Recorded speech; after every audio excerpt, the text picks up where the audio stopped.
Welcome everyone to Already Cancelled. I am Peter, that is Tara. We talk about TV shows on this show. The year is 2021, and the name of the show is Babylon 5. So this is season 2, episode 3. It's called The Geometry of Shadows.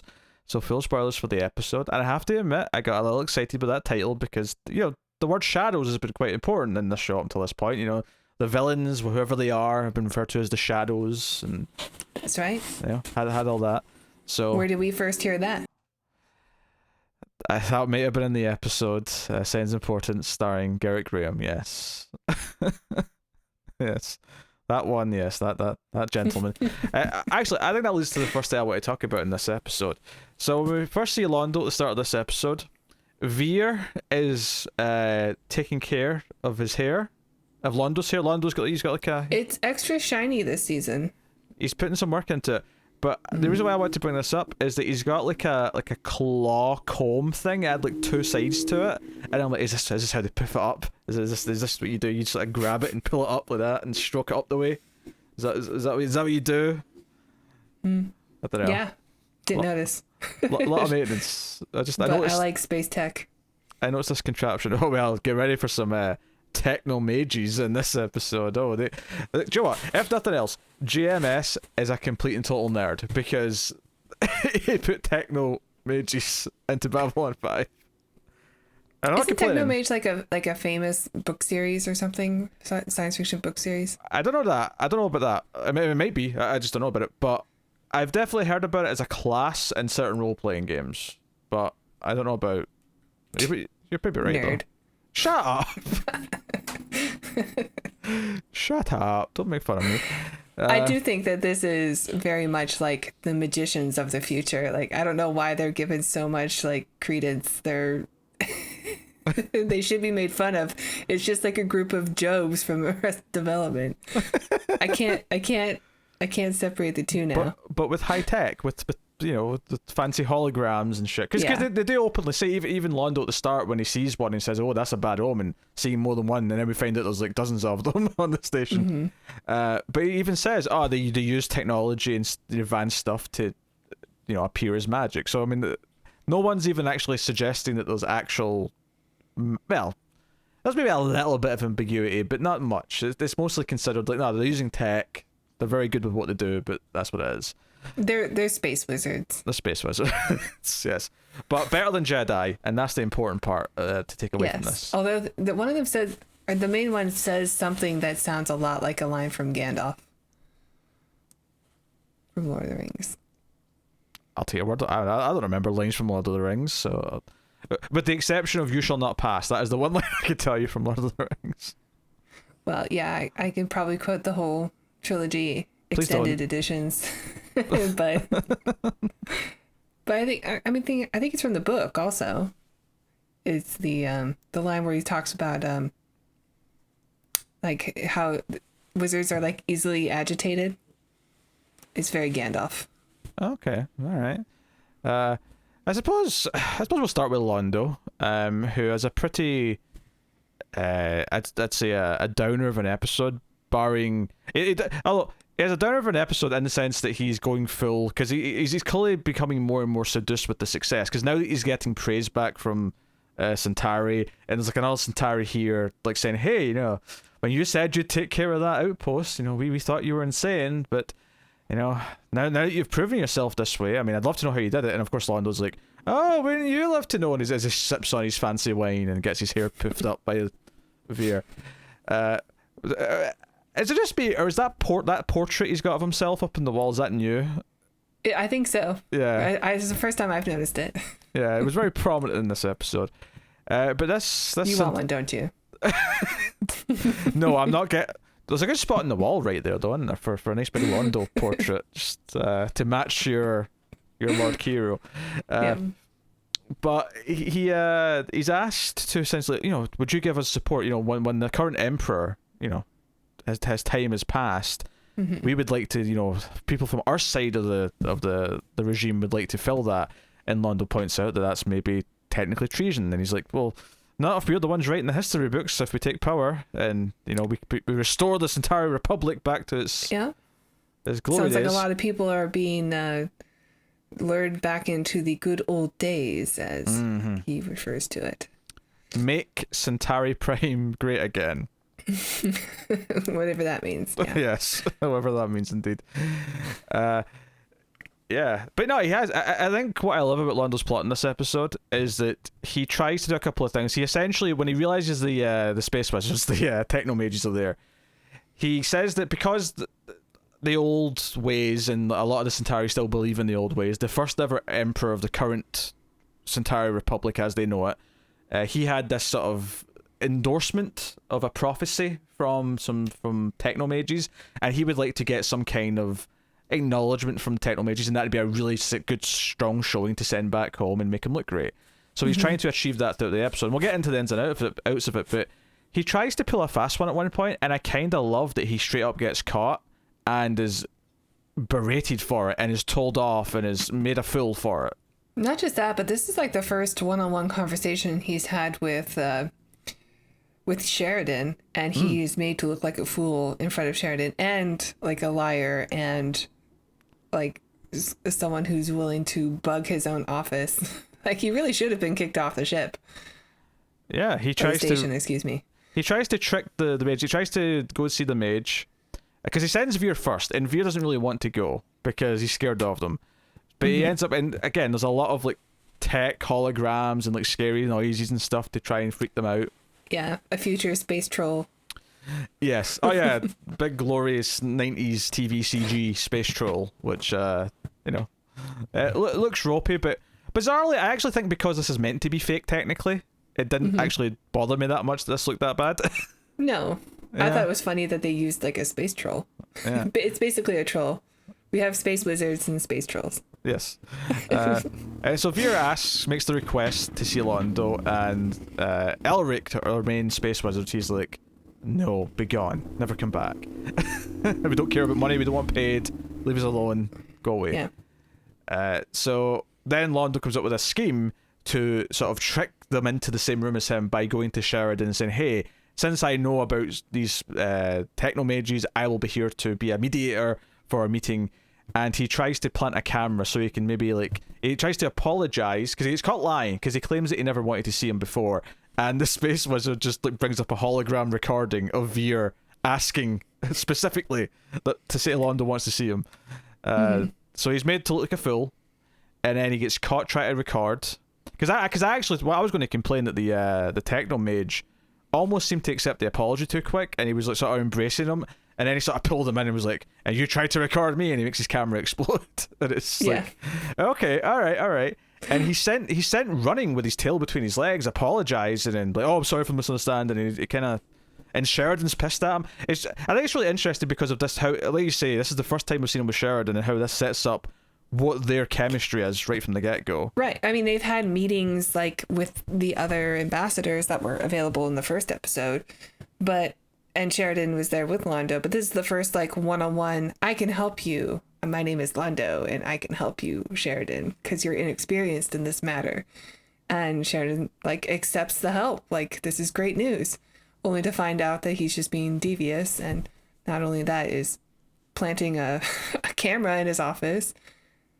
I mean, this episode's not really Sheridan focused, but it's another good example, I think, of separating him from Sinclair, because I think Sinclair's reaction to this would have been a lot more, oh, Londo, and sort of a bit more understanding of just the antics Londo gets up to. Londo might not have even been able to get that far with Sinclair, because Sinclair already knows him. That's true. That's very true. But Sheridan gets pissed at him. He's angry at him. So it's legitimately, yeah. That's it though. Despite the fact that he has, he seems to be basking in the success and going down this deep end of trying to essentially start to plan to overthrow the current Centauri regime. He does still get probably one great big laugh in this episode, which is the techno mages quote unquote put a curse on him. They've basically hacked into him, and they're causing all of his electronics to malfunction. It's some kind of demon, he says, like a... Yeah, that's what he calls it, yeah. I don't remember what it was called. Maybe it's just like a tech demon. But it's got into his computer, and it's like making him buy things he doesn't want and all that. And Veer suggests, why don't you just go and apologize? And Londo really harshly goes, apologize, never. And then it says he's bought like 500,000 shares or something, and all the lights go out. Fireflies? And he's like, maybe fireflies. But the lights go out. So the last thing he said before this bit of information that he's just bought all these things is, no, never, never. And it's that really over the top Londo way he delivers that line. And then the lights all go out, and he goes, on the other hand. And I thought that was legitimately funny. So I like that the whatever the demon is, that's the net demon that's inside of the computer and is messing with all of Londo's stuff, is also playing Narn opera the whole time, which is a vile sound to them. Yeah, no, I like Veer's that. just like, I can't be in this room. Because Veer says, what is that awful sound? And Londo says, it's Narn opera. They've got a dark sense of humor or something like that, or a sadistic sense of humor. And I was like, that was pretty funny. That whole scene was really laughable. I think Londo in this episode, not to give you too much credit, but I think Londo in this episode is kind of what you were saying about him last episode, where he's so far gone in this direction, and he's starting to like bask in like, this is actually quite good, me getting all this credit for all this stuff I've done, or not done, as the case really is, but and he is kind of completely unapologetic about everything. He's kind of a weasel. He goes to apologize ultimately, and when he tries to apologize, he seems to have it be accepted, but as he walks away, there's little hologram like gargoyles on his back, which again plays off, because when he goes, so at the end of the episode, he goes to see the techno mage as he's leaving, and says, okay, that was a funny prank, the place is a mess, everything smells. Is this revenge? It's gonna take me a long time to like fix all this damage, basically. Yeah, is this revenge finally over? Is you leaving the end of this torment? And I think the only time in the whole episode that he's actually shows a hint of, I won't even say remorse necessarily, but like basically the techno mage gives him this speech about, you're going to be plagued with guilt for things you've done. Not this particular thing, like my payback in you is over, but you've been touched by darkness, and people are going to like it says, there's going to be millions of people, billions of people, calling your name, and he's like, oh, my followers? He's like, no, you're victims.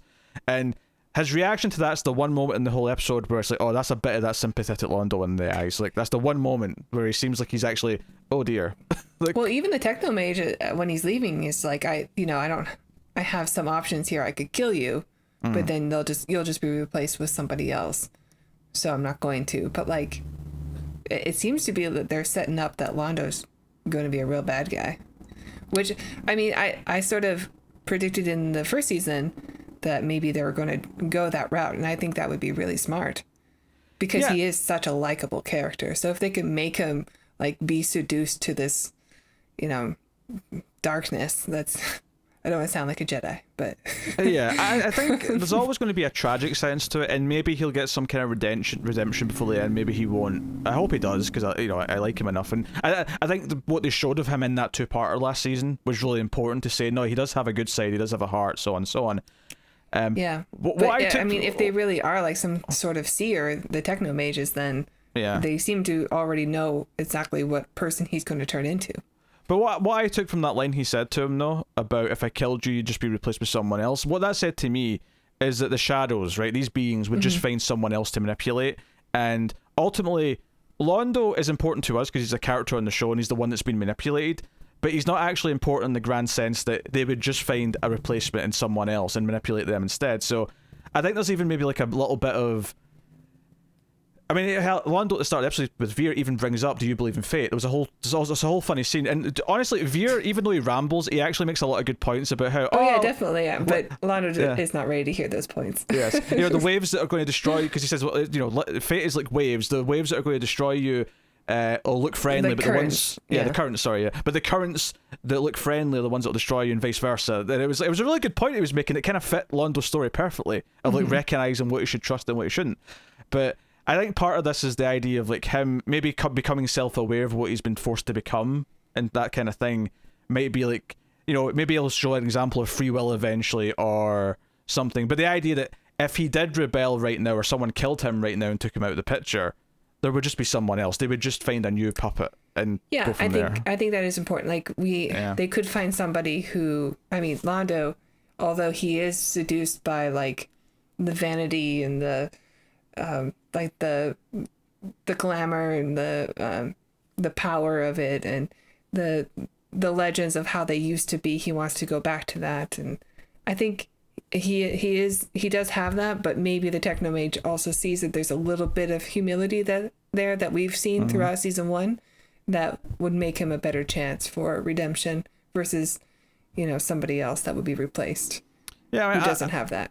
I don't know. Yeah, I don't know how much the mage knows and how much he sees, but yeah, I like the idea that he sees a better chance of a better outcome by, this prodding of Londo might actually inspire something versus any other possibility. It's a little bit Adventures, the 1 in a million, I did think of thing. that. Yeah, that's I was talking about the 1 in a million.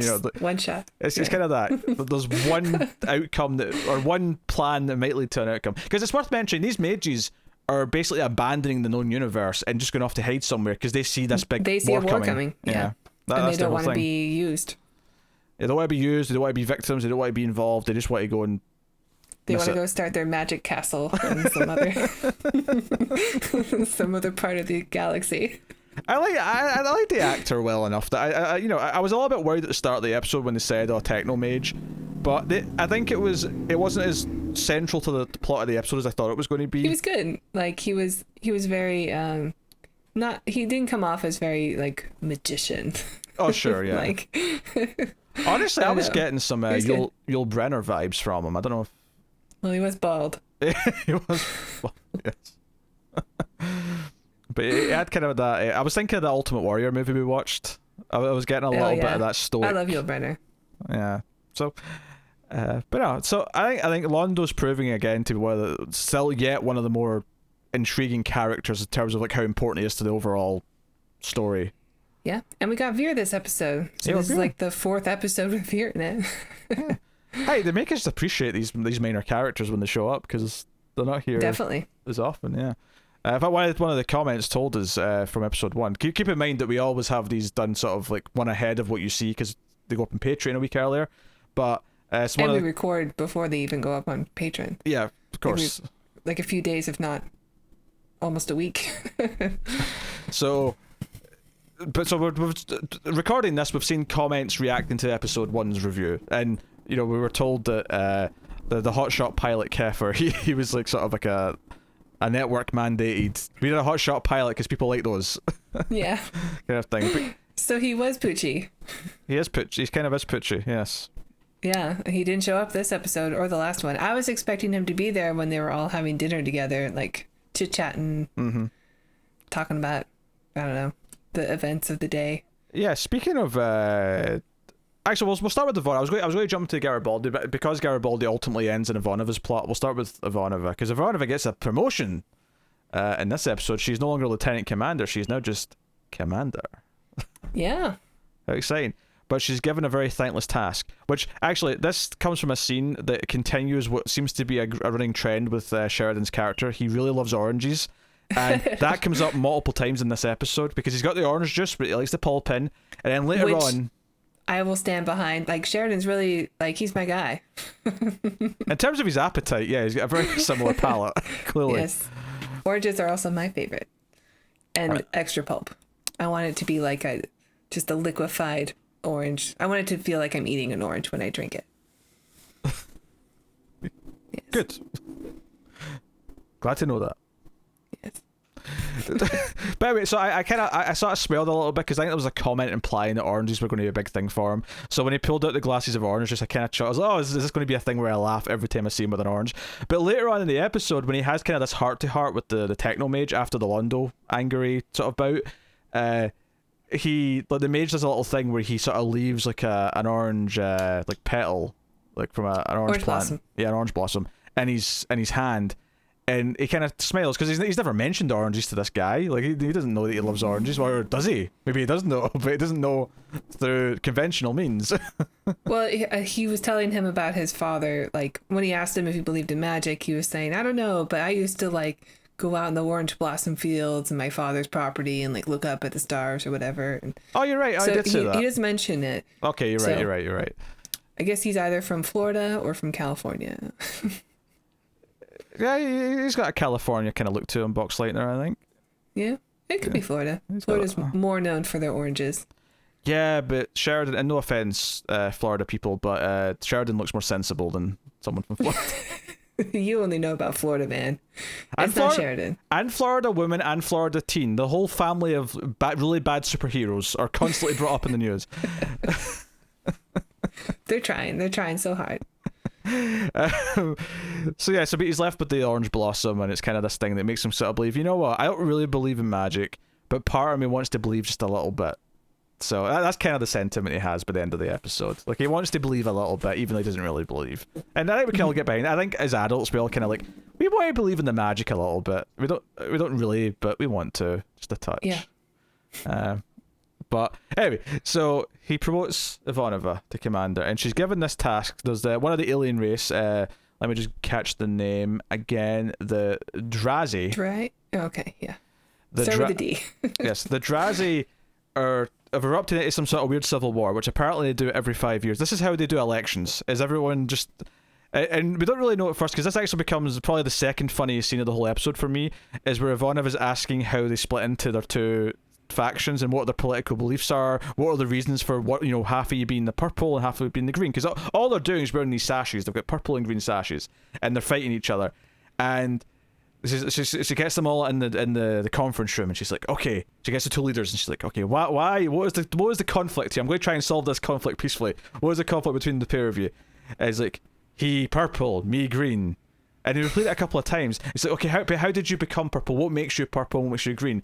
And then they basically really, in a really dull, and this is what makes it really funny, though, is how deadpan it is. Just explain, we have big barrel. We put purple and green sashes into barrel. We mix them up. We put your hand in, and you take out a sash, and that makes you purple or green. So there's nothing behind this. Which, obviously, I think the satire here is maybe a bit on more sort of at the forefront than normal with this, which is just like how arbitrary a lot of the things that divide us as humans into factions is just like meaningless and just happenstance. There's a little Crips and Bloods going on. Yeah. But I mean, I appreciate it. It's a fine thing. It made for some funny, like Ivanova realizing there's literally nothing to separate them. They just believe in this color picking system so much that they eventually start fighting to the death. Right. Well, they're not supposed to. They're supposed to just fight until one team gives up, and that's who's in power. Yes. And then they all become one again. But things have changed. Things have changed. They also break Ivanova's leg. When this fight breaks out, when she tries to swap the sashes or whatever, and this fight breaks out, and she ends up getting her leg broken. Actually, the actress really did break her ankle. Oh, really? So the trivia. Yeah, so I guess in the next few episodes she'll be on crutches. Oh, okay. Hey, write it into the episode. Whatever. Right. Sure. I guess she was afraid to tell J. Michael Straczynski about it, but eventually got the courage to do it after a bottle of alcohol to cover up the pain. And then he just worked with it. What's so funny about it is that kind of fits the character of Ivanova, the idea of trying to fight through the pain because she wants to get her job done. Like, it's actually kind of... I mean, it's a line in the show, too, because Franklin offers her, like, painkillers, and she says, I'm just going to fight through it. Yes. Yes. So, which is not entirely accurate. If she was drinking booze to get through, she's like, glug, glug, glug, glug, glug. I will not feel this pain. Maybe she was drunk on set. Who knows? Where she was. But yeah, ultimately she ends up solving things at the very, very... I mean, I'm skipping the Garibaldi part, but she ends up solving things because she takes off the leader, because what the leaders have like a little emblem on their sashes. She takes off the green one, puts it on, and then they all sort of... It's basically the end of Chronicles of Riddick, where like, now she's the leader because she's wearing the green sash that says she's the leader. And she's like, oh, in that case, now I'm in charge. Let's just all go and not fight. Let's just walk on down to the brig. Yes. Nice and happy, like. So fun stuff. Obviously, the other big thing there is that Garibaldi throughout the episode is, and I think you predicted this actually. You talked about how he might feel given how his story ended last season. I don't remember. I could swear that you said something along the lines of he'll like doubt himself because he like his second command like was a spy all along, and I'm sure you said something like that. All right, I'll take credit. Take the credit. You can have the credit. I could swear you said something like that. Because I was thinking about it in the episode. I was like, oh, Tara nailed this. I don't think I did, because I don't think I knew it was the second in command that did it until this episode. Well, maybe he didn't say second in command, but, you know, something to the effect of, you know, maybe he won't trust himself because he failed so spectacularly. And he does doubt himself, he doesn't want to come back. Sheridan comes to see him, and that's the other thing here is, like, what his relationship with Sheridan's going to be, because it's different. And at first he's like, I don't know this guy, I don't know if I trust him. And he even says, hey, this guy appears right after Sinclair leaves. This feels a bit fishy to me. I mean, that is definitely something we brought up, like, you know, everybody wanted Sinclair to go, and now while Garibaldi's out, Sinclair's gone. He's been reassigned. So yeah, Garibaldi definitely has, like, reasons to be suspect of him. Yeah, I think this all makes sense, but, you know, he comes down to his quarters and says, no, I'd want you back. You know the station better than I do. And let's face it, he knows that Garibaldi's not working secretly for, like, Earth First movements or anything like that, because they tried to assassinate him. So he knows he can trust Garibaldi fairly well. I like that he called his record colorful. It's colorful, yeah. So that, you know, it has that, and then, you know, Lou, who, you know, the one other, like, security guy that we always see. First Blood. From First Blood, yes. But now I've remembered his name, so now he's just Lou. But even he's like, hey, come back, Chief, we brought you a cake. Come on, like, come back. Like, we want you back. And he convinces himself that he should come back because he's the one who figures out that when Ivanova gets kidnapped by the Drazi, and a plan to lure the other half of the Drazi into certain death by kicking them out an airlock, which is really dark. Garibaldi questions that an order came, but she didn't do it personally. It was through the comms, and now she's off comms. It's all very fishy. And he actually figures out where she is, and he goes and saves her. She saves the day, and she's in Brown level. Really? We're back to Brown level? What? It's not funny. You know what you're doing, Missy. Don't you start. She's in the brown zone. Garibaldi had to go to the brown zone to rescue Ivanova and get her out of the brown zone. Yes. It's apparently the brown zone's where they have the airlocks into space, so it's the poop chute of the station. I'm going to go out on a limb here and say that there's more than one airlock on the ship. I'm not going to... This is a stupid joke. I'm not going to keep it up. Don't worry. She says that now. Just wait. About 5-6 episodes time when the brown zone's mentioned again. Do you think there's going to be like do you think the zone on the opposite side at the same parts the yellow zone? I don't know. Did they model the colours? It's not as funny. Based on the anatomy? I don't know. Alright, but yeah, I think this stuff was all good. I think Garibaldi questioning things and feeling like he maybe isn't good at his job, but then seeing that, no, he does know this place, he trusts himself, he doesn't trust everyone else, and he actually wants it to run properly, he cares about it. So he is going to continue. Yeah. I do think it's a very decent reaction for him to have when he wakes up. It's like, this guy was my second in command for all this time, and I had no idea that he was working, you know, behind my back to undermine what the whole station is here for. Yeah, I think it's just really good character work. They know their character, that it makes sense for them, because I think some shows would skip a beat here. Some shows might even do this but drag it out far too long, and it'd be like an 8-episode arc of him before he's willing to take his badge back or whatever. Yeah. This felt just nice, and we get another scene of Dr. Franklin with the worst bedside manner ever, just like poking at him in this wound. I like Franklin. Franklin's alright. No, I think his character work here, Ivanova's stuff, it's nice that she got the promotion. All these little beats play off each other quite nicely.